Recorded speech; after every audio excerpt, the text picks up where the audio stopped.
It can't be that bad, oh, it can't be that bad, oh, it can't be that bad, oh, it can't be that bad, oh, it can't be that It's bad. voted a comedy, you know, like when they sold this movie, that's how they got Bradley Coops on board. Did not know this was a Weinstein movie either until today. Ooh, that was tough, Yeah. man. Yeah, Yeah, glad I didn't- didn't have to pay for that. Ugh.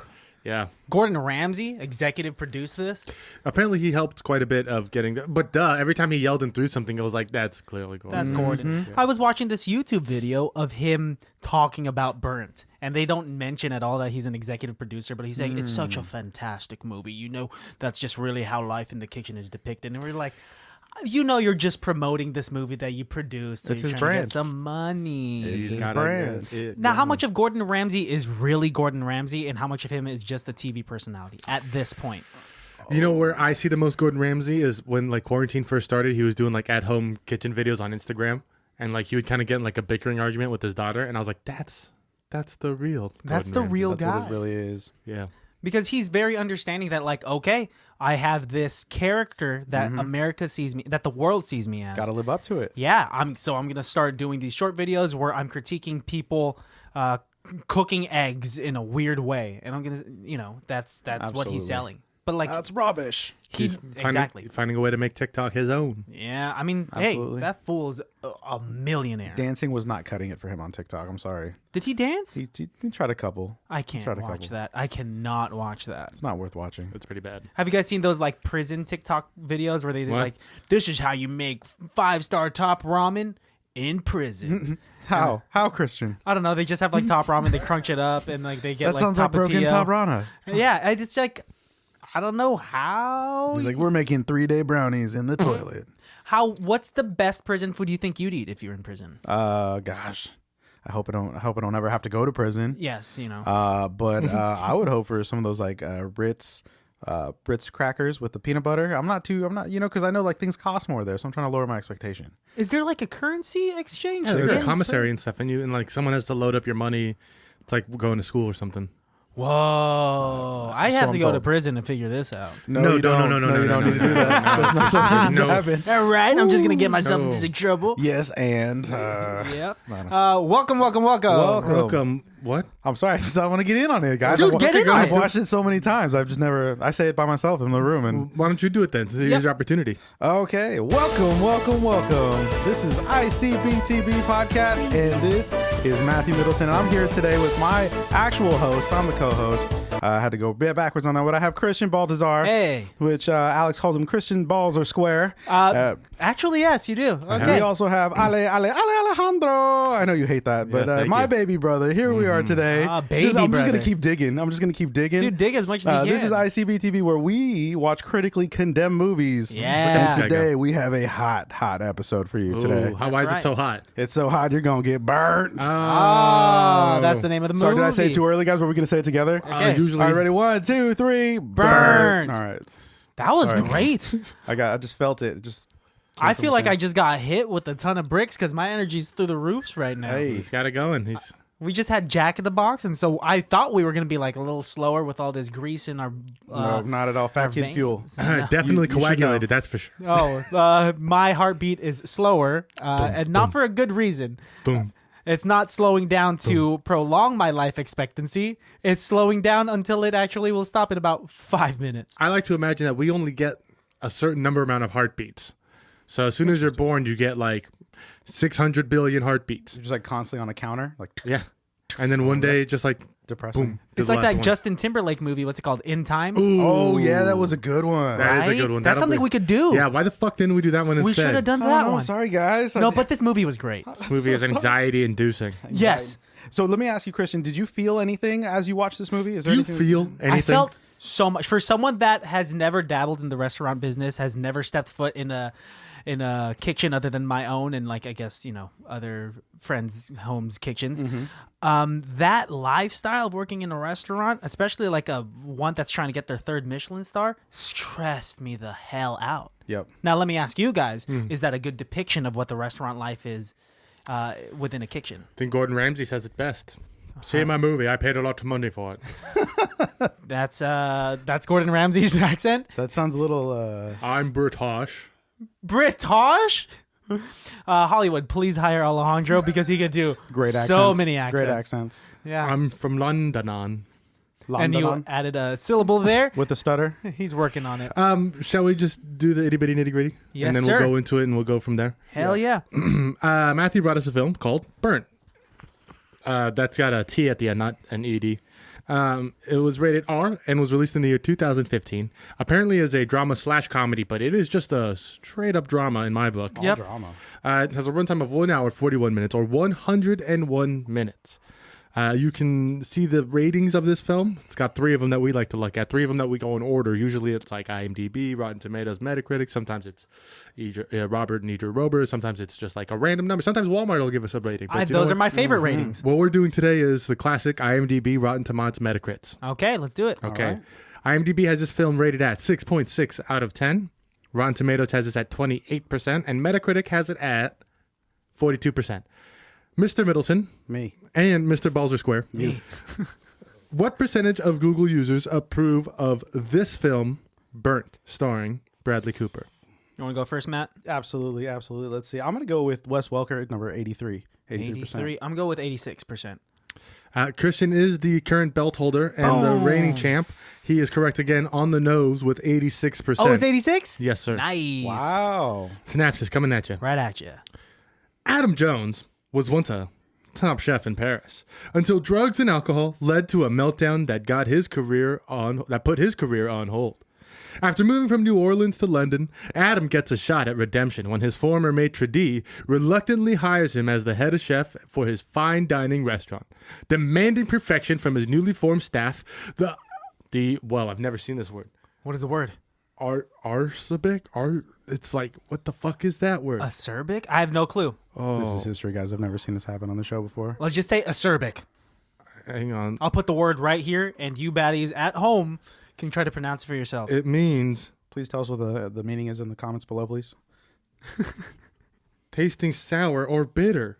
They should have just said tasty, You don't know that sour, or word? bitter. Don't know that. Acerbic? Nope. Acerbic? That seems like a No, wine word. Oh, It's not. well, let's Okay. use it We'll use it from constantly now on. in the next two. wine is Demanding quite acerbic. perfection from his newly formed staff, the sour tasting and temperature Jones Nice, good gets save. a second chance to fulfill his dream of getting a 3rd Michelin star.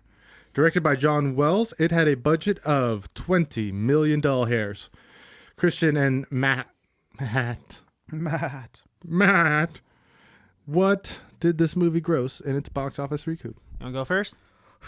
I would like to think this was successful. I remember it coming out. So I'm going to say 100 million.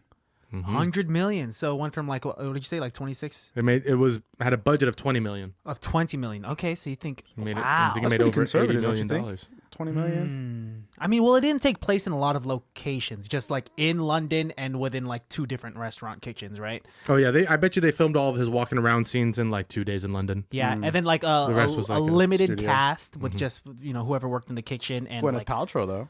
No, that was Uma Thurman. Oh, whatever. Same thing. That's not Uma Thurman. Yeah, Yeah, it is it's Uma Thurman. That's bro. Uma It is Uma Thurman? Thurman, yeah. I thought it looked like her. I was like, oh man, definitely she not looks Gwyneth different. Paltrow. You know what? I get them mixed up. They're the same age, right? Because No. of their age, you get them mixed no, up? I don't No know. way, dude. They look alike. No way. No way, man. I thought you were gonna be good at this No, I'm thing. not. Imagine good at this Gwyneth thing. Paltrow in Kill Bill. I can't see it. I could see Actually- that. She was Mrs. Iron Man. I could see that kick because some butt. that happened. No, I could see her as Kill Bill. Really? Yeah, I think that'd be kind of Could you cool. see Uma as Pepper Potts? the one with Jack Black where he only sees Shallow Hal. Shallow Hal. Could you see her in Shallow Hal? No. No. No. I couldn't either. The 2 things, and we'll get back to the movie. The 2 things that I see Uma Thurman as is Catwoman. as Kill Bill. No, I don't see her as that at all. Was she in Catwoman? No. She was never Catwoman. You're thinking Anne Hathaway or Halle Berry. Or what's her face? I'm thinking of Michelle Pfeiffer. Michelle Pfeiffer. Thank you. She was Catwoman? She was the Yeah, it was first Michael Catwoman. Keats. I don't fucking remember, dude. The OG Batman. I remember that. Uma Thurman was Poison Ivy. There we go. Uma Thurman was Poison Ivy. That's what Or my super ex-girlfriend. Ooh, how come we haven't done that one yet? I would be that down seems to right do up that. your alley right there. That's Yeah. Who's the guy? man. Who's the guy in that one? Luke Wilson, isn't it? I think it's Luke Wilson. Luke Wilson. That's That a was great good. premise. Honestly, Let's talk about that movie right now. Okay. My Super Ex-Girlfriend is a movie starring Luke Wilson, Uma Thurman. It was Paul Giamatti's in it too, isn't he? I think so. Is Dude. Paul Giamatti love the bad Paul guy? This sounds like a Giamatti. fantastic movie. Such a Why are good- we not talking about My Super Ex-Girlfriend? Cut the tape. We're going to redo this. We're gonna have All to right. watch this movie. Welcome. My name is Uma Christian. Thurman, oh. It actually made $36.6 million. I didn't get to guess. Wah, wah, wah. I didn't get to guess. Well, you stalled long enough, Christian. Well, we stalled long enough. We tried to give you a chance. No, we just all went off on the same It's tangent okay. You can have together. 100 million. I'll take 30 million. It's not Price is Right rules. Okay, so it made how much? 36? 36. So it made about $16.6 million. It's not bad, but I mean, you know, it opened at a rough time. The director had just come off that film Aloha with Bradley Cooper and Emma Stone, where Emma Stone plays a Hawaiian girl. Yeah. That everybody hated. What year is this Not again? well received. 2015. 2000, okay. I had to watch this movie on IMDb TV through Amazon Prime. Samesies. So, which I is watched interesting. it on Tubi. Oh, because it's free on that. Yeah. Ads on that? Yeah. Yeah, there were ads on 30 IMDb seconds here and TV. there. But I was able, if you have like this newer MacBook and it has like the time skip, I was able to glide past all of the ads. And I don't know if that's just Hack. a glitch. You know, you hacked it, bro. Good job. Nice. So You're a computer go. hacker. all of you guys watching this You through are Matthew IMDb Broderick. TV. Hell yeah, that's me. Do you know what that means? What? That reference? Matthew Broderick was a hacker in the movie Hackers. I don't know. No. Do you know there is a movie called Hackers? Sorry, that's Matthew Lillard. My bad. Yeah. Matthew Broderick was in War Games where he plays a Yes. hacker. See? Okay, I got that completely wrong. I was thinking But close- Matthew Lillard. But close enough. Computer stuff, you know. He did Matthew the old school Lillard- get internet, like put the phone on the receiver. It's like internet. Matthew Lillard's in that show Good Girls. And he's also Shaggy from Not Scooby-Doo. anymore. And was not told that he wasn't going to be Shaggy in the new cartoon one that had just come out and was all butthurt. Because I don't think he's making money from anything else. He was He's also in that show Good Girls. on Netflix. Yeah. Is he a pivotal character in that? He's so-and-so's husband. Okay, that's awesome because I miss So-and-so's him. husband. He's also in 13 Ghosts. And Fever Pitch. Ooh, 13 Fever Pitch? Fever What's the one Pitch with Freddie Prince? What's the Jimmy one with, Fallon. Yeah, no, that's Jimmy Fallon. What's the one Jimmy with Fallon Freddie and Drew Prince? Barrymore. And they're like in the minor leagues. Summer Catch. Same thing. Whatever. Summer Catch. I think there's a big Fever difference, Pitch. but that's Yeah. okay. I mean, they sound very Pitch similar. is- They're baseball movies. You get it. No. One takes place in New York. One takes place Yeah, in one Boston. was better than other, and Freddie Prince totally crushed. Well, to get back to it, I'm curious as to why this movie burnt. Burnt, yes. Which is so good. Only got like a 28% on Rotten Tomatoes. I could see it getting maybe like 40s into 50s, but like a 28% is just ripping it apart. I think people see this as kind of like a overacted film, but the truth is, it's pretty spot on. That's the kitchen. Yeah, it's actually pretty right. It's really correct. close.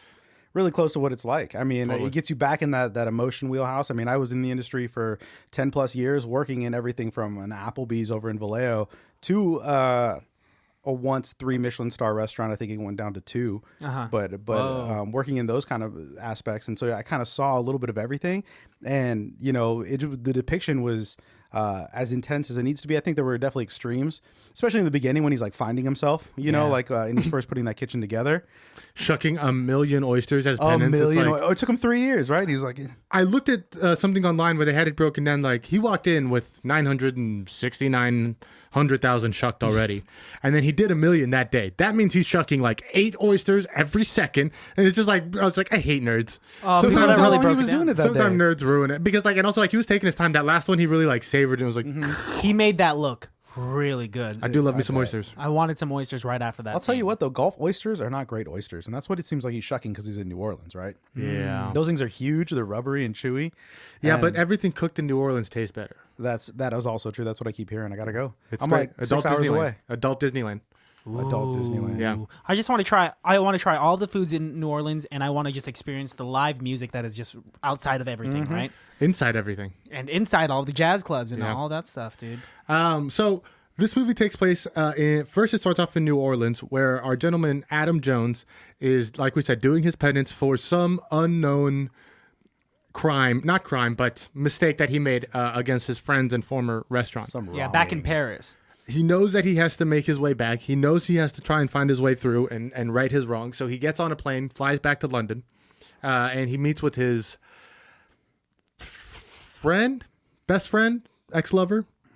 Wait, It's hard to say, right? Because it's like he gives him that look at the end. I would say in restaurants, there's always finessing people, especially when you're at that high of a level. And I think like the guy he just finessed the most when he was in the business, you know, get was him back. Baron Zemo. Yeah, Tony. Yeah, the guy that give me plays back. Tony. He's like, I only know him as Baron. Well, I don't only know him as Baron Zemo, but like every time I saw him on screen, I was like, I wonder if this is what Baron Zemo did before the Sokovia Accords, and like this is pre-Avengers. before he goes and tortures him. Crazy. And so like when Baron Zemo meets, if he ever meets Rocket Raccoon, he's gonna be like, I know this voice. Wait, you sound familiar. I'd hate to shoot you down, buddy, but I don't think so. I don't think that the Avengers movies have anything to do with Burnt from 2015. They've been building it since 2015. It's so deep and layered. Oh, So he goes to London and he's trying to amend his wrongs with Tony or Baron Zemo. And the hotel that he is at is a fairly successful restaurant. Can you be a junkie and a great chef? Yes, For It's sure. still possible? Anthony Bourdain. Man, you got me there, man. Yeah, Because- in fact, this movie makes a good point of it. Of even if a chef is sober, then they're like fucking the brains out of women, or they're doing yoga every single minute of the day. Is that a Or stereotype that chefs get a lot of poontang? They can get a lot of whatever they want. Wherever they work. What? Yeah. Oh yeah. Sometimes Oh. you'll see the ugliest chefs with the hottest host. You've told me that before. I think we had just reviewed Waiting, and you Yeah. were telling me that, ugly chefs. And is it because of the kind of, it's the dynamic, it's the power dynamic that you have? For sure, and the sure. confidence that chefs have to have. And the They have to have arrogance, so too? much, like you saw in the movie, you got to have that arrogance, and like what he's asking for back out of his cooks. I want you to be arrogant right back. He's like, don't tell me. He's like, tell me fuck you, right? He tells that other guy, he's like, tell me fuck you. He's Yeah, like, 'cause the I other want you guy- to- I want you to this- be abrasive. This newer cook that he's about to hire says, like, you're a David. hero to me. David says, you're a hero to me. And too Bradley soft. Cooper says, like, a hero or a god. I'm like, damn. He's like, this would you pay guy's me? cocky. Would Yeah. you pay me to learn from me? He was just like, I need you to say fuck you. I need some of that arrogance in my kitchen. Exactly. That's hey, insane. In the restaurant industry, there's a level of arrogance that you need to have. Otherwise, Well, what absolutely blows my mind is that if this is a good depiction, like an accurate depiction of what life is working in a kitchen, and it's that aggressive for the entire shift, 6 days in a row, working 20-hour days, getting 4 hours of sleep to come back at 7 in the morning. Yep. If that's an accurate depiction and all these cooks and chefs still come back, and not only do they just return, but they love this lifestyle. That blows my mind. they do for a time. They do. They love it. And you know what? Speaking as someone who's worked in like a similar style restaurant that is depicted there, for some people, like at the restaurant that I worked at, if you're there for a year, you've made your name in cooking already, and you can move on and get a job anywhere. If you were just a sous chef, you can now get your own kitchen. If you were, a lead, you can now find yourself as a sous chef in a nice restaurant. So it just depends based on. And those guys are the guys that are doing it like that. When I worked at at Roost Chris Steakhouse, when I worked at the Cheesecake Factory, those are cooks and stuff like that, and they kind of work through. But the guys up in Napa, the guys that are doing these 3 Michelin star type jobs, are there at 7 a.m. They're planning it out. They cook all through service. Last service comes in at 10. It probably takes 4 hours, so they're out of there by 2 cleaning, and then they're all sitting around together writing the next day's menu because the menu is changing daily. Wow. And they're there until who knows, till 2 in the morning, 3 in the morning, 4 in the morning, go to sleep for 3 hours, come back at 7, and then start prepping. One Yeah. thing that I love about this film, and one thing that I think is really underrated about the city of London itself, is the level of fine dining that is expected in London. This level of fine dining is almost only found in major cities here in America, but that level of fine dining, not that London isn't a major city, but that level of fine dining is like what you would expect in almost any place in London. Like London makes great chefs, as well as like just as many as come out of New York come out of London. And this movie, I think, does a really good job of showing us this level of fine dining that the majority of us will probably never get to see. And then even if we do, we don't get to see what it's like on the other side of the curtain. No. Right. So you really get a chance to kind of take a peek and see what it's like to be that kind of crazy, eccentric chef that had such a deep desire to make these achievements. Perfection. Yeah. Sorry, perfection. I said it tried. weird. Perfection. but it's that drive for perfection, that perfectness, because Yeah. nothing's perfect to them. They're artists. I got to meet Thomas Keller and talk to him, and he was just Wow. like, perfection is obtained until it is, and then it's gone because it's fleeting. It's already out the door. Someone's already ate it. You got to make it again. And, and those kind of chefs are just, like exactly what would happen in the movie. Like, how do you mess up turbo? Do you need me to show you how? I literally watched that conversation happen at the French Laundry once, where she's like, if you don't know, tell me and I'll show you. And and this is like a successful kitchen now, so it's a little bit tamer too than it would have been to them, like succeeding and trying to get their 3-star. Like, we're established, we already were once the best restaurant in the world at one point, you know. But he's like, our perfection, our name is on every plate that goes out. Yeah. And like, one thing they only show is like they're only doing one service, but if he's doing the full Michelin star thing, that's a tasting menu, so that means there's at least 9 courses, you know. But for the cinematic purposes of the movie, they just bring it down to 1 course or 2, and that's you it. know. What I'm learning is that not only are you striving to reach perfection and get that 3rd Michelin star, once you hit that goal and receive it, it's not like, okay, you're there forever. You can get it taken away. Right. Wow. So I mean, I was for a short time. I quits. was at the French Laundry, which is up in Napa, you know, in Yountville, and I believe at the time that I was there, were down to 2 stars, and they had been to 3 stars. Per se, which is his New York restaurant, is 3 Michelin star. And it wasn't like something that they overly talked about, but they're constantly pursuing, you know, perfection. Yeah. Like, that's how it is. And that's not even an exaggeration. Like, what this movie depicts is that everything matters. And like the fact that Bradley Cooper's role as the head chef to like taste everything and like make sure everything is perfect before he says service. It's just like, I didn't realize that it's this intense. I play this video game on the Nintendo Switch called Overcooked. I don't know if any of you guys have heard of it, but it is absolutely wacky and insane, and like you have to like throw ingredients at each other and you have to like cook. It's like a 4-person video game. Okay. And it's already stressful. And I was like, oh, this is just an exaggeration of what life like is like it working in a kitchen. But honestly, the stress levels that I obtained while playing that game is equivalent, if not more, while watching this movie. Because Bradley Cooper saying, fuck you, grabbing people by the collars, throwing pans against the wall. I don't know if I could come back to work that next day. You know, it takes a special type of insanity to kind of do that day in and day out. But what they do show in this film, again, that I thought was very interesting and that is very iconic to the restaurant is after he has that physical altercation with Helena, when she comes back in, they have this moment of like, you good? Yeah. And it's like, yeah, you good? Yep. Because you have to have like thick skin. You have to put it away and like, yeah, that happened and it's probably going to happen again. And there's no point in being like, oh, I'm sorry that happened. And like, we don't have time for that shit. But like, as long as you're good, I'm good. Let's get to work now. And We got busy, shit to do. especially in places like that, right? You're max covers every night, max amount of reservations every night. And so you don't have time. Like, your family, you see each other every day. You see them more than you see her. Like she was in the movie. She can't see her daughter. So yeah, you're constantly living there. So you need to get together and figure out this teamwork. Helene was saying like, hey, can I get Thursday off because that's my daughter's birthday and I promised that I would, you know. Chef Lily. Yes, Chef Lily. And Bradley Cooper says, you know, the thing that sucks about becoming great is that you become irreplaceable. Indispensable. And it's in restaurants, it's true. You find that host that makes the flow of your night go easy. You find that, you know, that bartender that makes your night easier because they can crank out twice as many drinks.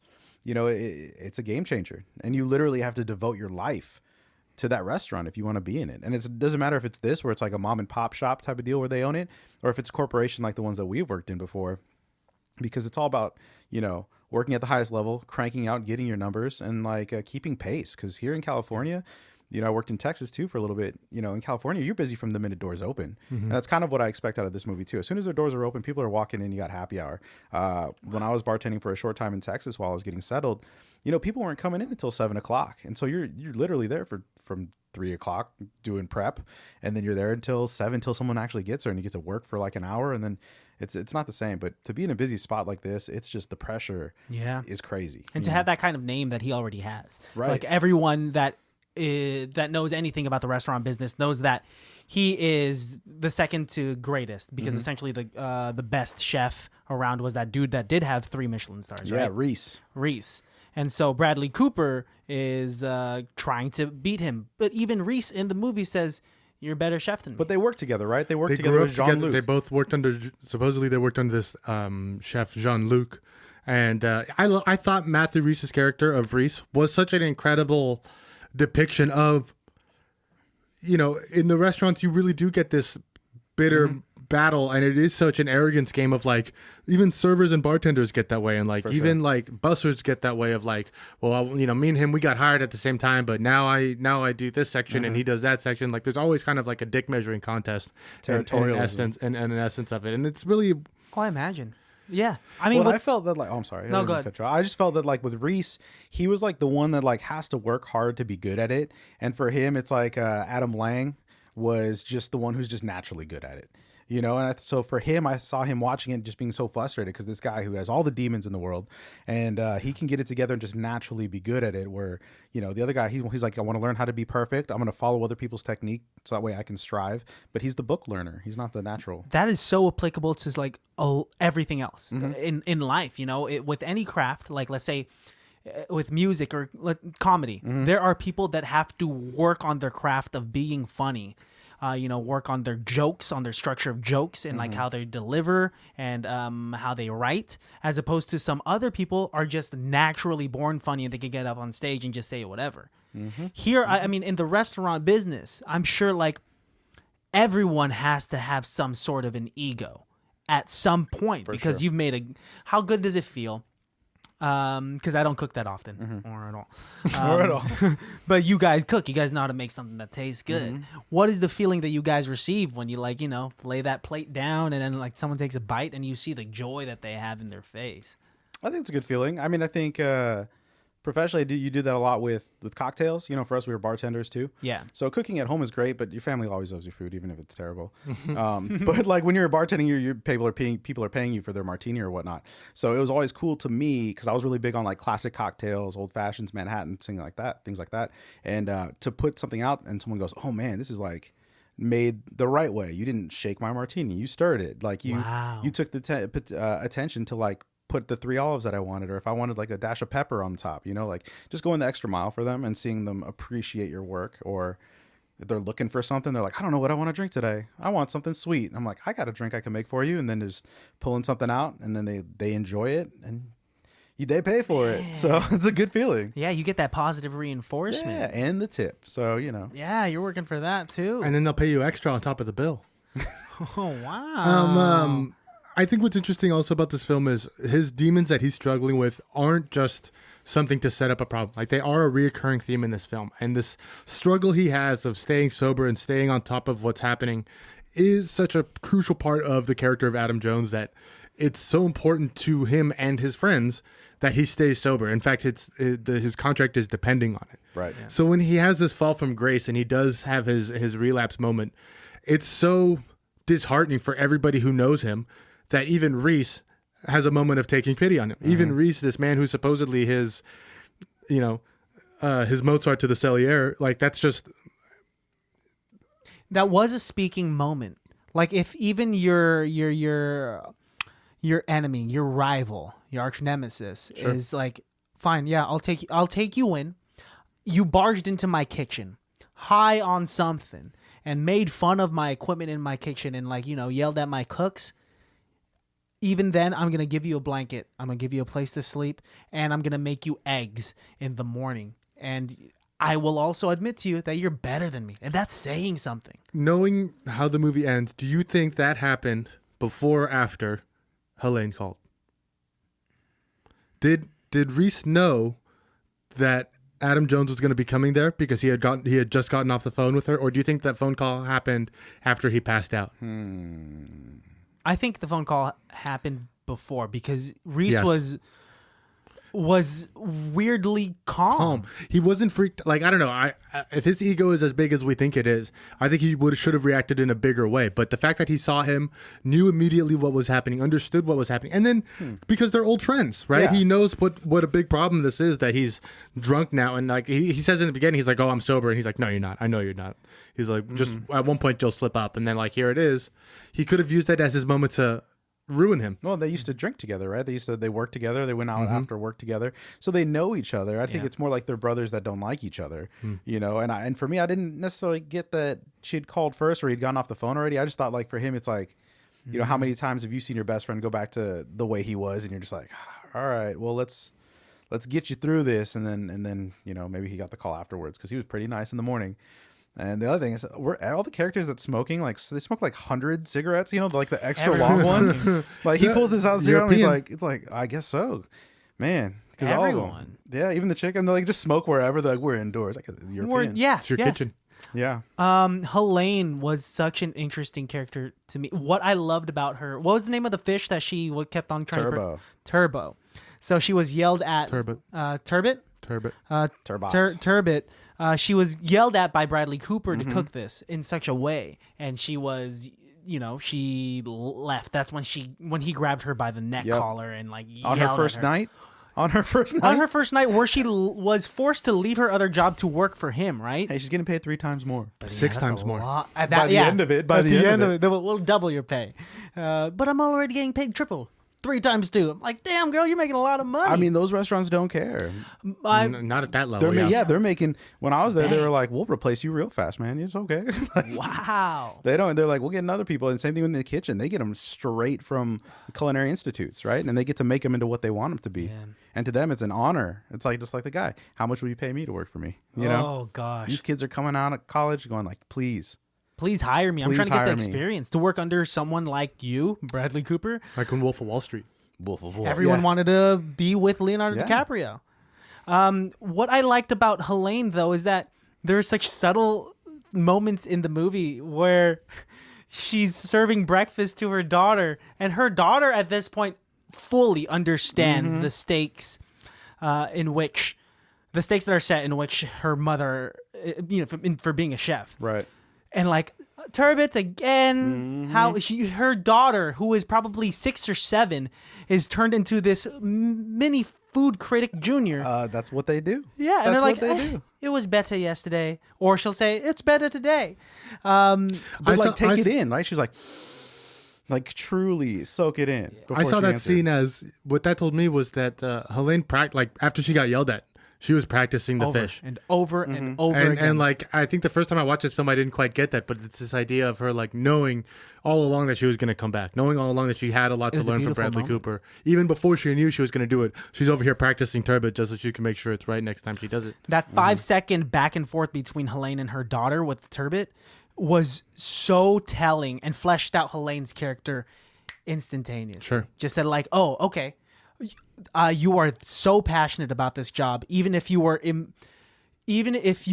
humiliated in a kitchen, in this high tier kitchen in front of other high tier cooks, you take so much pride in your cooking that you'll get better at it, and it's kind of like this, like I'll show you. It's a challenge. Yeah. I could tell by her kitchen though. I mean, it looked like she had every pot in the world, at least one of them. Such a sexy every kitchen. Size. Oh my god.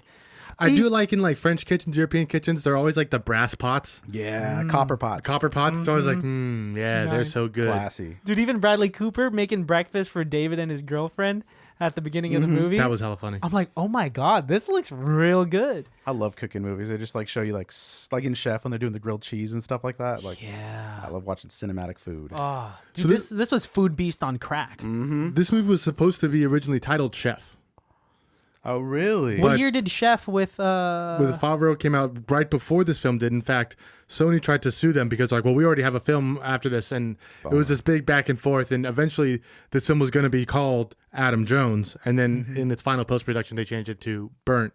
But I do find it really interesting that like Jon Favreau was like, nah, we're going to call our movie Chef.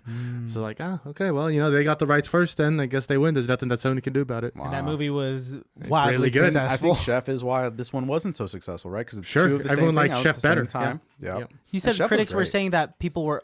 This movie was just full of overacting. I imagine that's what critics would say. I did read one review. I think it was from Eatery.com. Where they're like, this is the worst way to like imagine cooks. Like they give them this psychosis that only can be cured by their perfection in cooking, and it's like, yeah, but that's what acting is. Like they're acting what actually happens in a kitchen. Well, and they're acting in a 3 Michelin star restaurant. We've all met cooks that are fry cooks, right? And they're just like, hey, I'm cool with what I'm doing, and that's cool for them. But there are people that just literally strive to be the best, and that's all they want to do is make the best food. Yeah, and work in the best store. I think that's what I loved most about this movie was to see passionate people in their element. is one of the most inspiring things. Like, not only does this make you want to eat good food and make good food, but this makes you want to be the best version of yourself at what you do. Exactly. Actually, like just like when it comes full circle at the end, you know what I mean? Like Yeah. he comes not to worry about the Michelin star, which I think it's a little bit. I mean, because they're always searching those guys. You can't turn that off on those guys. Like I get, he's like, oh, we're a hard. team now. But he's always, that's his drive. Like He's not- always gonna be hungry He's not for going it. like, we're making what we're making. That guy's literally like, he'll say Everybody that shut the fuck to up. get everybody cool, and then he's over there like, what are you doing, man? Let me see that. You know, like he's Yeah, not. let me taste that. What the fuck? Too much Yeah. cayenne? Too much tarragon. Is this cayenne again? Fuck, dude. Oh my God. What a What a crazy twist. twist. That was a Oh twist, my right? What God. a twist. Had to come back and get him though, as his past, you know. And Do you think Michel, his friend, gentleman named Michel because he's French, did he make that decision that he was going to fuck him over after they got in that fist fight? Or do you think that Very came... beginning. Or I think it came after he saw that Bradley Cooper hadn't changed. Because I remember when Bradley Cooper was like, I'm different now, I'm better, this is what's going on. Right. And then there's at least 3 or 4 scenes where Bradley Cooper's like yelling at people and getting after him. And like when he made him eat the scallop and shit like that. It Like might have been one of those moments. I think that's the moment where Michelle was like, you know what, dude? Fuck He's this the guy. same guy. He's already ruined me. He's making me come back. He's going to ruin me again. How about I'm never going to get a chance to do this back to him. And he did what? Right, Bradley Cooper. He called the health department and released rats into his new restaurant. That's fucked up. That's messed up. That's that's next level. yeah. So I man. totally get the cayenne pepper thing. Yeah. but, He showed his palm just full of it. But I think it was a buildup. I think he was back at first, but he saw, because even like the whole thing not letting the whatever sous chef, the girl, not letting her have the day off for the birthday, like everyone was giving him cold shoulder for that. Yeah. It's like, That was really weird, but I did not understand why Baron Zemo was like visibly and physically upset by the fact that Bradley Cooper did want to make a cake. He was like, you make her a motherfucking cake or I'll beat the fuck out of you. It's like, whoa, Well, maybe- we're no longer lovers anymore if Yeah. you don't make this cake. Well, maybe because that Mater D was just like, dude, this girl's, it's her birthday. You know, you gotta fucking do it. Yes, yeah, but I just think The it was... compassionate He's side. like, if I had a daughter, you would make her a cake, okay? Yeah, for sure. If it was our daughter. I think he should have gotten that mad about not giving Helen the day off. Yes. Maybe that's where the aggression should have been instead of at Bradley Cooper. I think it was a making build cake. up, dude. It's always a build up. I think everyone respects him a lot, but is just they're done putting up with his shit Yeah, because it that's comes chefs. back to like, dude, you got this talent and you're like wasting it away Mm-hmm. with your like, you know, with all of your problems. It's like eating at you. Just come on, make some good food and be like a Right. good person. But I do like how Chef Lily, even the way she eats her own birthday cake, Right. and says, "I've had better." And Bradley Cooper is having this intimate, like this honest one-on-one with this girl who is a child. Yeah. But like, okay, I respect you as a critic of my own craft. And it's like, you know, do you think he's kind of like, maybe that just shows him how dedicated Helena, what was her name? Helene. How much like she is, because obviously this little girl knows everything about the food she's making, right? Yeah. And like for me, you know, I have a daughter and she was been watching me smell and taste wine since I was studying for my level 1 psalm. And so like for her, she always likes to smell it and she likes to give her critique on what she smells. Your daughter? Yeah, Wow. because she knows. I mean, like she's young, but you see what your parents do and you just imitate and you copy, Yeah. you know, and Oh my it's god. very interesting, you know. We'll be like, "What do you like? Red wine, white wine?" She's like, "I like Cabernets," and you're like, "You're 4. Stop talking. Stop talking. They're gonna take you That away is from me." adorable. Yeah. That's so impressive.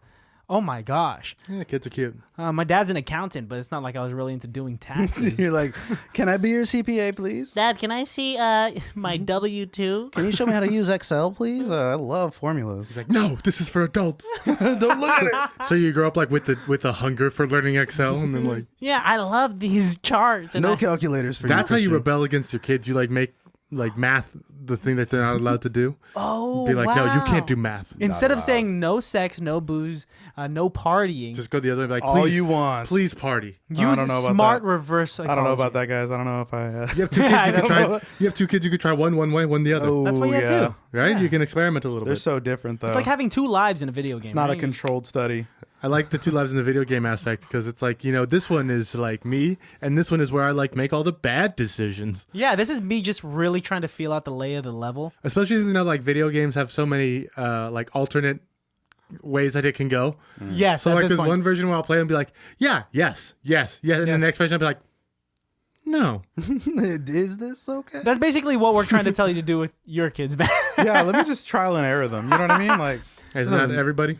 Hey, but it's cool that your daughter has she's got a palate. She can she smell has it. a palate She without can ever smell having it. a drop of it. You Absolutely. know? That's insane, man. She's got a nose. Helene in this movie, I am so attracted to. She's a scary. Do you think she is better than the girlfriend from Ratatouille? I've never as seen far as in the Ratatouille. kitchen? You've never. Wow! Whoa! Hang on. mean- You've never seen Ratatouille? I've never seen You've Ratatouille. never seen the rat that cooks. No, I've never. What? Yes, I'm so sorry. It's Wow. just like, okay, I'm just going to put it out there. I've never seen Ratatouille. I've never seen WALL-E. I haven't seen either of the Frozens. I have not seen, what's the other one that came out? Onward. That was okay. I think the newest Pixar movie that I've seen was Tangled. Tangled That's in Toy old, Story man. 3. That's not even. I don't even think that's Pixar. Yeah, Tangled is like a Disney animation. Oh, see? Come on, guy. Yeah. Do you see the last Toy Story? No, I haven't seen Toy Story 4. Oh, my Only goodness. because I... Cried in Toy Story 3 and you couldn't do it to Well, yourself again. Toy Story 3... Oh! I've talked about this. Okay. Well, Toy Story 3, I have like a weird special place in my heart because I went on a date with my Love of his life. no crush. Sorry. With my with a middle school crush. Crush of his life. She'll never hear this, and if you do, hello. I'm kidding. Hello. Hello. How are you? looking for? No, but like that was such a good movie that once even just one person told me like, hey, Toy Story 4 is not as good. I'm like, it's like the ending of Game of Thrones. I didn't didn't see finish it. Game of Thrones because people kept on saying, Starbucks cup. yeah, some stuff like that, or it just ended badly. Honestly, I would watch it for the Starbucks. You're like, I stuff. see it. Yeah. That Leonardo DiCaprio meme. Well, I think what you should do is revisit Game of Thrones, but in reverse order, and see how many mistakes and flaws you can find that way. Mm-hmm. That could be a cool little vlog thing we could do for our Patreon channel. Hey, yeah. Thrones of Games. Thrones of Games. He just likes to like take titles and make them flip-flop 'em. backwards. Yeah. Rings of the Lord. BTBCI. That was good, actually. I I'm like not going to it. lie. But I know you were looking right at our letters. Looking right at it. I was like, man. that's good memory, but you also know. we have this neon light with the letters behind us. You don't Nobody need to see knows. Onward. I hear You it's don't a need to. You beautiful need to story see about it. brothers. It's okay. But Brother Bear is a better brother story. You're right. I like Ooh, Babe. but not as popular. And then you can skip Frozen 2, but Frozen 1's fun. Mm-hmm. I like Frozen 2 as well. WALL-E is really good. You should see WALL-E. Classic. WALL-E, I hear, is just... Don't And go to space. Ratatouille is so good. I can't believe you missed Ratatouille. Ratatouille, man. So good. It's just like when you don't have... Being someone that really likes movies, there turns out to just be too long of a list of movies to watch that you don't know how to prioritize anymore, right? Absolutely. I'm watching... I don't know. Well, with this movie podcast, I'm watching these movies that I have to watch for Mm-hmm. movies that even at some points I'm just like, I don't feel like watching a movie right now because it's like, sometimes mixing play with work, right? Absolutely. But it does make it a treat when there is a good, we could watch I like a agree. movie that's like not critically condemned. Ratatouille was classic, though. They're in a kitchen, talking about kitchens. I mean, the rat catches on fire almost, and then... Now, is it nearly as stressful as this movie? Not at all. Not at all. No, It is stressful. It's Ratatouille got makes its it moments. fun. Really? It's fun, yeah. But Thomas Keller was a producer on that one. Oh, shit. So you had Gordon Ramsay on this Wow. one. You had Thomas Keller Well, on that one. I can imagine that these big studios are gonna need, like, if you're Reference. making a movie about chemistry, Mm-hmm. Breaking Bad. I'm sure how many chemists did they have to So many. hit up to be like, is this correct? Like none in the first season. It wasn't until they started getting calls of chemists and being like, "This is wrong on the board." This is not how it's what going I to actually work. studied, I did ask my organic chemistry teacher about the one scene where I believe it is nitric acid that they use to dissolve the body in like the third or fourth episode. In the bathtub. Yes, Crazy Eight's body. Not in the bathtub. He said, yeah, do it in a bathtub, or don't do it in a bathtub. Use it in this polystyrene, this plastic bin that you can get from Home Depot. But like Jesse was like, nah. So I was asking my organic chemistry teacher, hey, can will this nitric work? acid of a certain concentration burn through porcelain? Can it and he was like,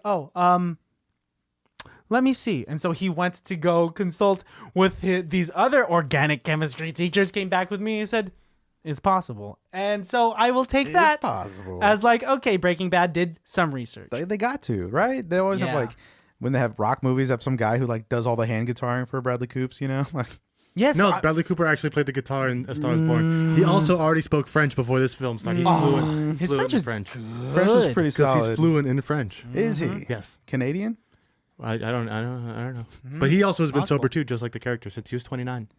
Bradley Coops. Yes. Oh, he Interesting. doesn't. That's good to know. I Wow, don't no know wonder if he's it is, playing. No wonder he's so good at channeling like Troubled men. people who are afflicted with addiction. You know, because The Star Was Born is really good. Yeah. I also think this is really good acting on Bradley Cooper's part as well. I think so, Incredible. too. I think it's I thought it was severely great work. I think it's also overshadowed by American Sniper, because that movie came out right before this, and everyone's like, "Oh, that's such great acting." I don't think that's good acting. I think it's an okay movie, but I think this is where he's truly created a character that is so far away from himself, yet so similar that it is a mirror reflecting a mirror almost, and it really is an interesting form of acting for him, and I think it's a good job. Yeah. I mean, when you can really fit that role, I mean, like, of course you want to play a character where you could channel a lot of your truest memories, right? Yeah.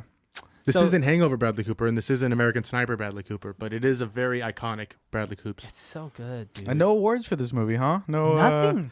No noms, no nothing. Well, when you only make $36 million, you don't have enough to buy a nom. I guess You just have to take that win. You Yeah. just have to take that win. Like, okay, we came out positive. that's a bummer.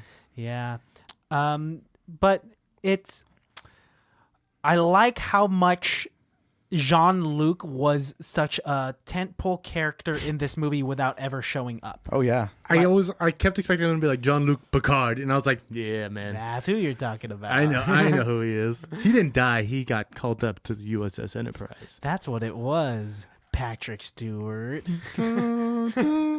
No, I do think Jean-Luc was this pivotal godlike feature, and I think it's better that we don't ever see him because we have this opportunity to imagine who he is in his great essence. But the reverence that everybody has for him, it was like enough to, stop fights, stop time, stop Right. anything, because it truly was like Jean-Luc is the Jean-Luc. And it was like an honor to get his knives. Like, Right. Another thing I learned was that I didn't understand that was that chefs and their knives is a partnership. It's an honor to your carry your tools. knives. Yeah, To absolutely. carry someone's knives. You have your own knives. It's not just the kitchen's knives. I didn't realize it was like your tool belt. Well, there are definitely kitchen knives, right?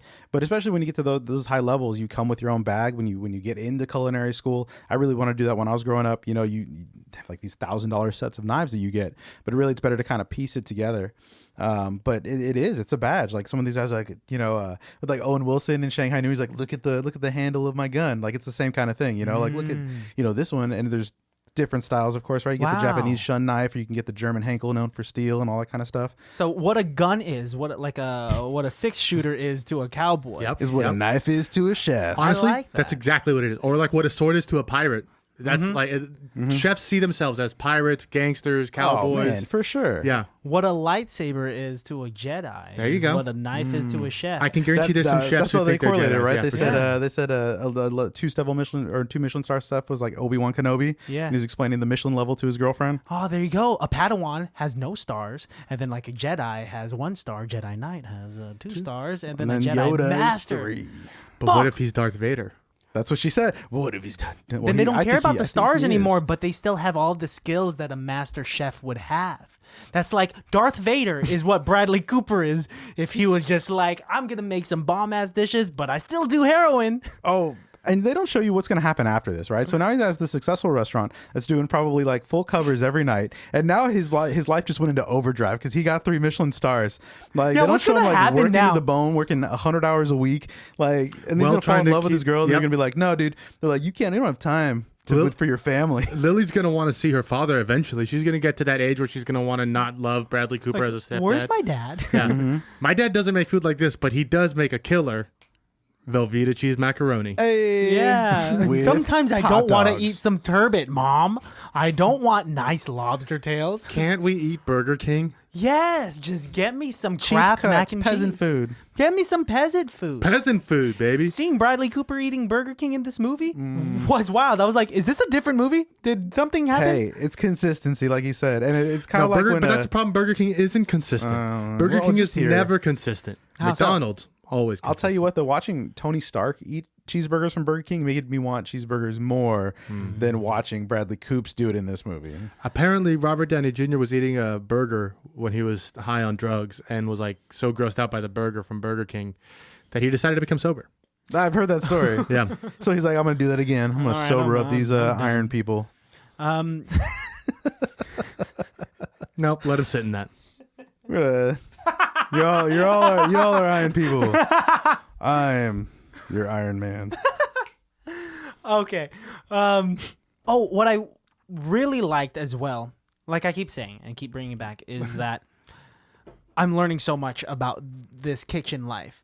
I like the honest critiques that everyone is giving each other just to better themselves, right? Yeah. Like he's making this Turbo? Not the the Turbo. The Tarragon like, the spice. soup or whatever? Yes, and he's just like spoon feeding everyone, and like Not COVID friendly. yeah, not that time. Not COVID. Y'all are sick. That's a great target. They're like, we've But all y'all licked are this sick. spoon. Are you ready? They did share a couple of spoons. That was very interesting. Yeah, but at I've that never point, seen- they don't care. Usually they have clean ones, Yeah, honestly. In yeah, the yeah. kitchen, there's clean ones. There's like a sink where they throw all the dirty ones. It's not like, oh, you try it now. Yeah, All right. I've seen one chef use 3 spoons for the same sauce. Yeah. Really? Oh, yeah. I respect it. Boom. Got to Not keep good. it clean, man. That's what it's Yeah. about. I will say though, in this movie, it's definitely like when I was in a kitchen like this, it's kitchen driven. It's not front of house driven, which is kind of the difference between this and waiting. And I think most restaurants are a mixture of the two, because the front of house has so much character, and so much of its own drama that has nothing to do with what's going on in the kitchen at all. Yeah. Like these kitchen guys are going crazy. At the same time, I think the line that hit me the most is when he's sending them out with the Michelin star food, and he's like, keep those plates level. Like it better hit the table the way I sent it out. Ooh. And because when I worked at the French Laundry, I was just essentially a food runner. It's called a kitchen server, and they put things on with tweezers, and so you literally they have techniques on how to keep food level. So you keep it waist high, and then you walk out like that, because that's going to keep it less from when it's up here. Your hands shake, and so they will yell at you if like they have a heart of palm there's a circle that they just placed on with tweezers, and if it falls off, you're like, they send you back to the kitchen. You get yelled at for 10 minutes, or like we had these cornets that we would do, salmon tartare cornets, and the crisp that wraps around it, we'd roll napkins and you'd crack it every single time, and the person would be like, what the f are you doing, man? Like, can you put a napkin on this crisp or not? Like, or just get out. And you'd be like, all right, I'm just gonna I'll get out. cry myself to sleep. I'll get out. You Thanks. need a level of finesse. Oh if you're man, even no, gonna just present finesse it is their correctly. line. They want finesse, right? And I remember, like, it's everything. They watch everything. Like, they're talking about like, oh, the fork on the floor. You need to look perfect. Like, I remember I came in once and they're like, you can wear tie bars, you can wear whatever, right? And so the guy's like, can I talk to you for a second? I'm like, yeah, sure, whatever. He's like, hey, you're doing a really great job, man. I just want to ask you a question. Where'd you get your shoes? I was like, oh, shoes? I don't know, because they're non-slips. I'm like, Payless? I don't know. And he's like, cool. He's like, get new shoes by tomorrow and get rid of the tie bar, all right? Thanks, buddy. And just boop, off. And I was like, cool, man. Just like, I guess I look like shit. Like, Wow, they're not even just critiquing. no. And they send you, they're like, you need to go get Christian Brothers shirts. Like, you need to get nice shirts. Like, don't get no Costco stuff here. Wow. Like, we're going to send you home with 3 suits and you go get them tailored so you can wear them. for Everything service. has to be perfect. Perfect. There was this. I like how you brought up. I think it's good to bring to attention that the front of the house has character as well. Sure. Because they didn't have enough time in this movie to Right. focus on it. This is about the kitchen. There was a deleted scene where Bradley Cooper is about, or where the maitre d' comes up to Bradley Cooper in the kitchen and says like, "Hey, there's a guy out there and he's making a big fuss about this and that." And Bradley Cooper's like, what? Like, everything was perfect. It's not my problem. And then Bradley Cooper looks behind the maitre d' and there is this server that is crying. And he's like, why is she crying? And the maitre d' was like, well, he was just a little aggressive about the order. And the maitre d' was saying like, but it's okay. We got it handled. And Bradley Cooper takes off his apron, goes to the outside and says, hey, you apologize to my server right now. You apologize to my server right now. And this like drunk bigwig is like, hey, how about you fuck off, mate? And Bradley Cooper's like, he doesn't say a word. He grabs one end of the tablecloth and the other end and then takes Knapsacks everything. Knapsacks everything at this table. There's 4 people at this table. So there's like 4 wine glasses, 4 dishes, 4 appetizers, so on and so forth. Grabs it all and just walks away. And then everyone in the restaurant is clapping. And I'm like, God damn, you work in the back of the kitchen and you have people you had the backs of the people that work in the front of the kitchen. That would Not be only- I think so. That yeah, would be you would like nice. to think so. Usually it's like a war. It's like a war between front of house and back of house. Is that how it is? Oh, yeah. I mean, like, sure, yeah, the head guy's going to have pride for everybody, but usually it's like the kitchen guys are like, oh, front of house messing up for everybody. And the front of house guys are like, man, that kitchen can't crank out food to save my life right now. Or it'd be like, I just want another thing of ranch. I'm not the one eating it. They're They're asking like, why for are you ranch. asking me for ranch? They're Fuck like, you, bring it in. It's like, can't you just give me the cheese give me the sauce? side of ranch. Raul, just give me the fucking cheese sauce. They're like, hey, this is overcooked. And they're like, what do you mean it's overcooked? You rang it in medium. I'm like, yeah, and Yes, it's well we did. done. Yes. They're like, well, whose fault is that? It was medium when I put it under the heat lamps. No, clearly it wasn't. Like But let me guess. At the end of the night, you all still count your tips together and go have a No, because cigarette. they don't with get the cooks. tips. No, not they with the they cooks. envy us because we make tips. that's where the line is. That's where the line is, and they That's just the- go. So you guys don't party together afterwards. Not really. With the kitchen's kitchen not guys, invited? you're pretty much in your It's- separated. And then you have cliques in it of itself. The bartenders will hang out with the bartenders. Yeah. The servers will hang out with the servers. The buzzers will be with the buzzers. Oh, I was hoping that like the sense of camaraderie extended beyond. That's Hollywood, baby. Yeah, that's No. That's what you makes have a your movie clicks, good. and especially like if you're in the servers, you're with the better servers, or you're with the rookies, like or the people in your class. If you had a like with Cheesecake, it was like you had a class of 12 people that you graduated with. You know, with Bruce Chris, I got hired with one other person. And so you only know that person up from the very beginning. Right. And you're like, did I move up faster? How far did I get? Like, did I get there fast enough? Am I a trainer first? Yeah, I much. think that's how it is with any job. Yeah. Sure. That's Yeah, it's a little more in your face in the restaurant though, because it's very clear. Because they'll be like, put this pin on that says you're better than everyone else. holy shit. At my job, it's just kind of like, did you hear so and so got senior associate position? And no one really talks about it. It's like, okay, that's cool. So people don't get mad. Oh, no, That makes everybody sense. knows. No, they make a big Everything's a deal about it. rumor. There's- yep. It's like high school in that sense because you're like, oh, did you hear about so-and-so?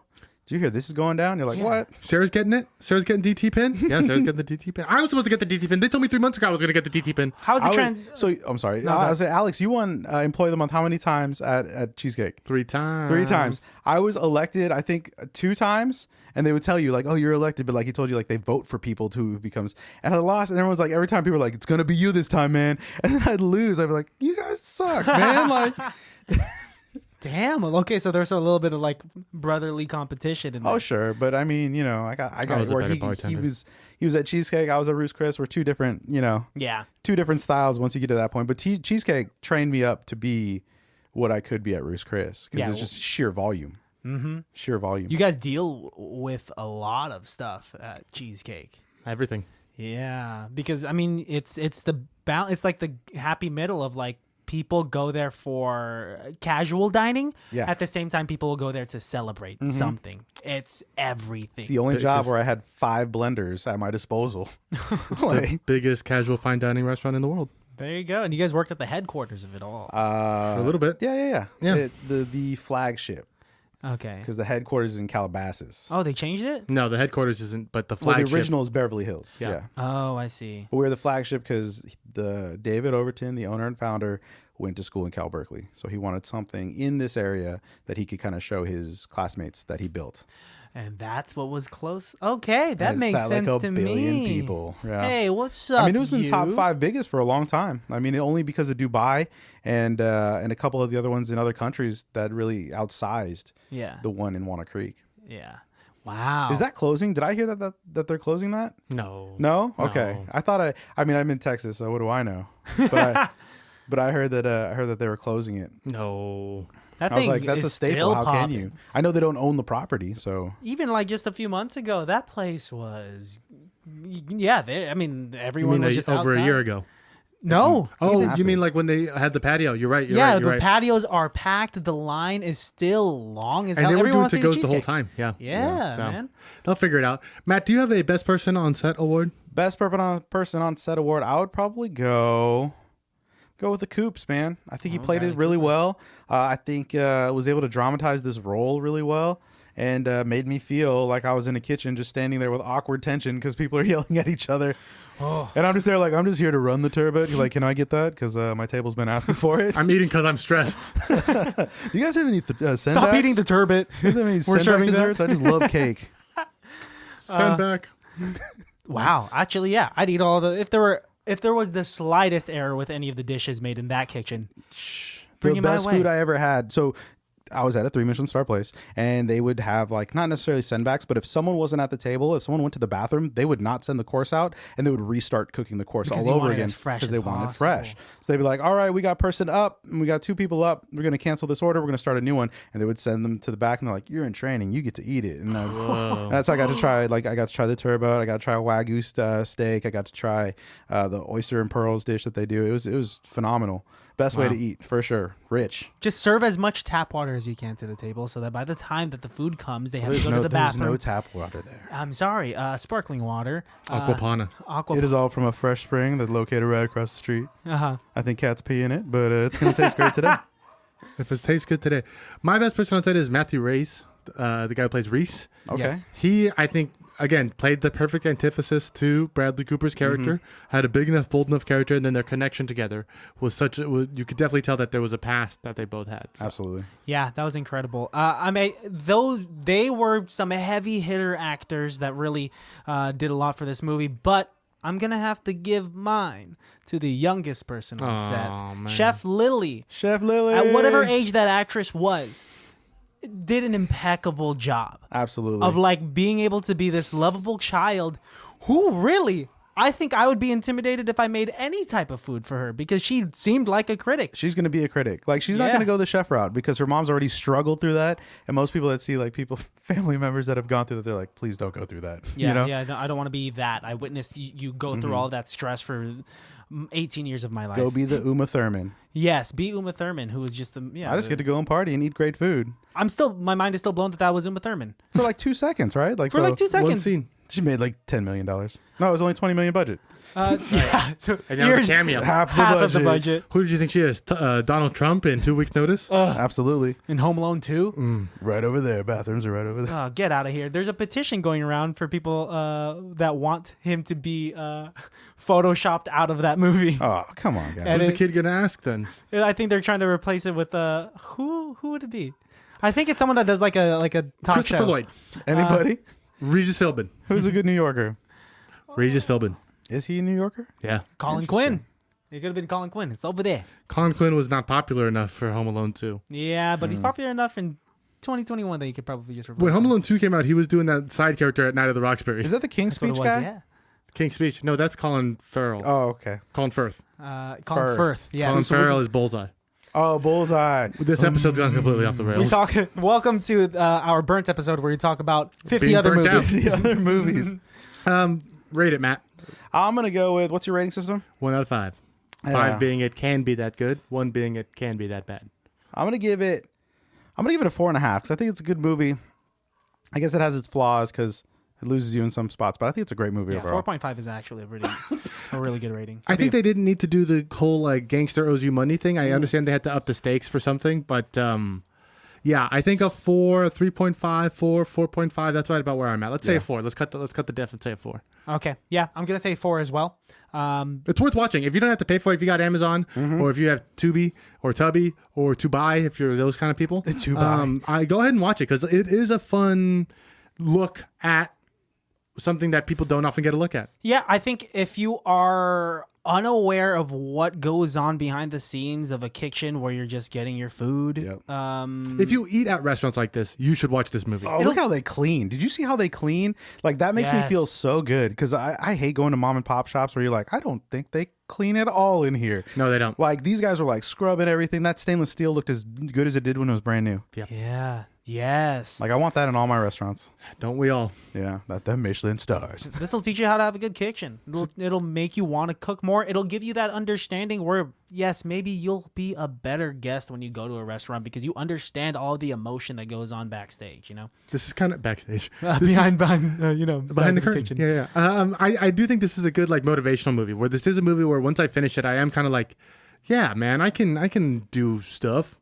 If he can do it, anybody can. Yeah, Bradley Coops can. I'm gonna cook some turbot. He didn't have to pay his bills. Yeah, talk about a great con artist in that sense. This movie should actually be about how He's great a of a con artist finesser, bro. he He is. finessed the dude into giving him a restaurant. Dude, Finessed the ex-girlie after seeing her for 10 minutes to pay for his debts. everyone likes him. Yeah, the gay mater D was like, I'm in love with you. my father's restaurant is your restaurant. Yes, I don't care if you have a bill to pay with these drug lords. I'll pay it for you. And then when you kiss me, I'm gonna look at you like, prick. I gotta go. I gotta go. I got to go write down why What I a- hate Tony Stark In and front Captain of your America. girlfriend? Really? That's what he's thinking. Right? He's Maybe- like, nothing's gonna happen when she's right there. She can't join. If this is actually happening, she can't join. No, I'm not into that. And then after he leaves, she tries to get hot and heavy with him. And Bradley Cooper's like, please, I'm still thinking about my Did friend. that bruise get worse as the scene kept going? Because I feel like No, it first when they actually looked it up, it was like, oh, just a bruise, and then after that, it's like, oh, it's bleeding, and then it's like, you got murdered. It got really like that bruise and the bruise on his face also grew and shrunk in size. Like sometimes he's bleeding all the way down to his chin. Sometimes he has just a tiny cut over his eyebrow. That is why I give it a 4 out of 5, because his bruises and cuts were inaccurate. There's no continuity in the but bruise his scene. shirt, Nope. perfect continuity. His shirt was white, no blood through that white shirt, Did have a little bit of blood from the drip of his forehead. but none from the cut that he had on his back. It wasn't cut yet until she started touching Poking it. at it? And they were back quick. Like, he just got beat up. It was like the next day they're back and they're like, okay, where's our money? And she's like, I'll pay you.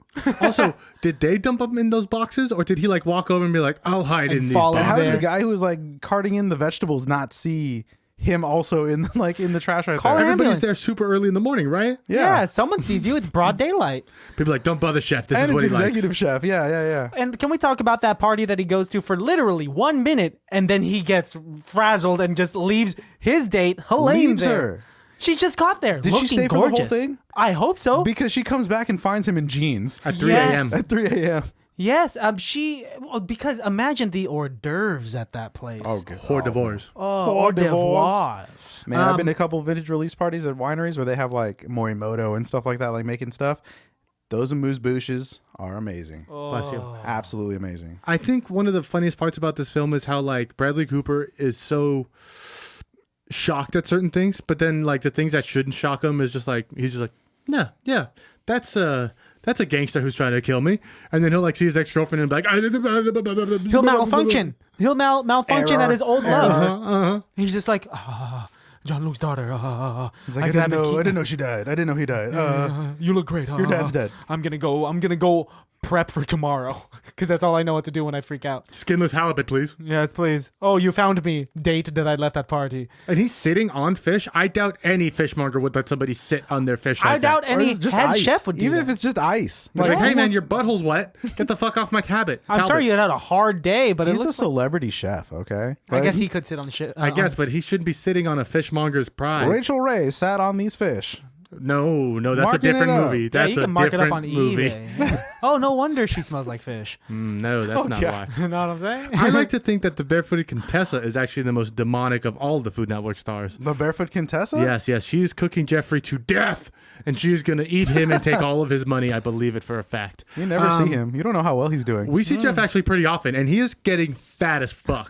And the barefooted Contessa is drinking 4-foot tall martinis, and she's gonna kill Jeffrey. Well, how do you keep it together when you're surrounded by like food constantly? Right? Well, Is they she live better here in than Napa. like, but she's better than like Sarah Lee, the drunk lady that we used to watch as a kid. Sarah Lee gets a pass. She beat cancer, Did she? and she got away from the Cuomo homo. She'd be like, here are 5 clugs of vodka, and you're like, for one drink? Had a girl. Interesting. Someone knows how to party. The barefooted Contessa. This is not responsible drinking 101. Well, I've been Alejandro. And I've been Christian. Matt, thanks for joining us here today. Wow. Really loved this movie. This was fun. Way to open our eyes to something that Christian never experienced and something that I thought was behind me. And way to open my eyes to Ratatouille, which I will eventually Ratatouille? watch. Tonight with My girlfriend, Melissa? Melissa, that's her name. That's How her did name. I you go. know? You know, I thought Yeah, you know. it's usually we record on Thursdays, and on Thursdays you see Jane, and on Fridays you see Melissa. So it's hard for me to keep up Yes. sometimes. And on Wednesdays, I see Jessica. Yes. Tuesdays, I see Tabitha. Tabitha. Of course. Yes, you know Tabitha too. Because well, you I see see her Tabitha on on Wednesdays. That's right. yes. We share. You gotta share. Yeah. Best It's weird friends though forever. because you know we don't like the same woman. Tabitha actually, oddly enough, Slovenian. So we don't even neither of us actually think she's that attractive. But it's a But it's a it's way a- to strengthen the partnership that we have. It's a Tuesday Okay. for me, and we know Yeah. what Tuesdays are like for me, and it's a Wednesday for him, and we know what Wednesdays are like for you. Wednesdays are almost like a day off for me because I work in the morning and then I don't work again. I don't work again on Tuesday, so Yeah. it's kind of that opportunity. Or Thursday, I get that opportunity to. Not only are we co-hosts, we're Eskimo brothers. Hey. That one's not a joke. So, one's not a Matt, joke. you have a show that you want to plug for us? Yeah, after that, I have a show. My show's called Millennials Drink. It's on YouTube. And you can find us on Instagram, Millennials Drink. And we're breaking down the barrier. Okay, and the color barrier? The wine barrier. Oh, okay. Don't get caught up in the words. It's not about Venice, you know. What the fuck? Baddies, subscribe to his YouTube channel. He is Support a dad. him. It's 3 hours past his bedtime. If you want to learn about wine, if you want to learn about everything alcohol in a very entertaining way that you could digest it easily, check it out. Millennials Drink. Yeah, you'll learn everything from right. fun facts you can throw out at a party about Veuve Clicquot, or you can learn how to open a bottle of wine. You can learn how Matt can roll weird eyelid things in the second episode. There you go. Yeah, I'm still learning how he to be might a start wearing person on the sunglasses. camera, guys. It's hard. You should start wearing sunglasses in your episodes. Oh, shout out. Okay. At the very end of our episodes, before we bid our guests adieu, I do want to tell you that we usually ask our guests to say one thing to the baddies. It could be a phrase, it could be a piece of advice, it could be an anecdote, but look dead into the barrel of the camera B as we like to call that, and we'll push in right here. B for Betty. And yeah, just tell the baddies something. Okay. So I'm going to tell you that there are over 80 injuries a year caused by champagne tops. Depressing. So cover the top in the cage and twist the bottle, not the cork. There That's you your go. advice. There you go. Twist the bottle, not the cork. At Millennials Drink, guys. Check it out. Millennials. All right, bye. Bye. Little man.